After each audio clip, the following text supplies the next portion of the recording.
Hi, I'm Andy, Genesis Certified Technician here at Genesis of Schaumburg. Today, let's talk about your fluids. Let's take a little scroll over here. Right here we got a blue cap. That's your typical washer solvent. This is so you can see and clear out your window anytime it's dirty, so you can have clear visibility of what's in front of you. Move alongside over here. This is where the coolant reservoir is. Now there's two different types depending on the model. This one obviously has the radiator here. The other reservoir will be more up top here. Two types of coolants, pink, green. Green is for the older vehicles, pink is used for the newer vehicles. Coolant's important in the car. It keeps it from overheating. It's always good to keep your coolant maintained at the proper level.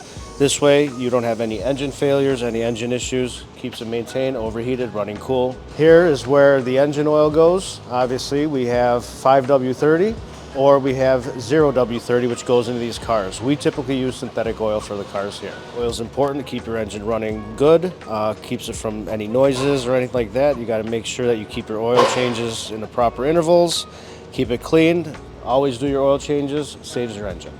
Back over here is your brake fluid, maintained every 2 years, I believe it is. This way all the gunk and all the other stuff that goes within the lines from all the years gets wiped out clean.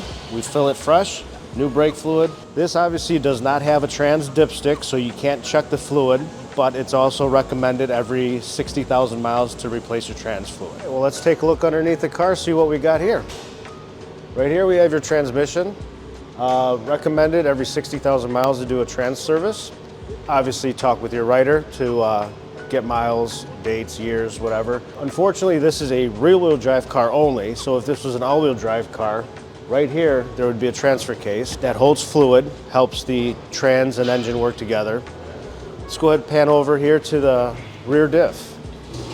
Here's the rear diff of the car, same thing, holds fluid, controls the rear part of the car here to keep your wheels from spinning freely. There's also a maintenance on that as well. Remember, talk to your writer about time, mileage, and years on when this is important to get done.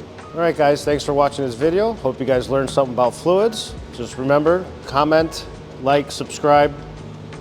See you here at Genesis of Schaumburg.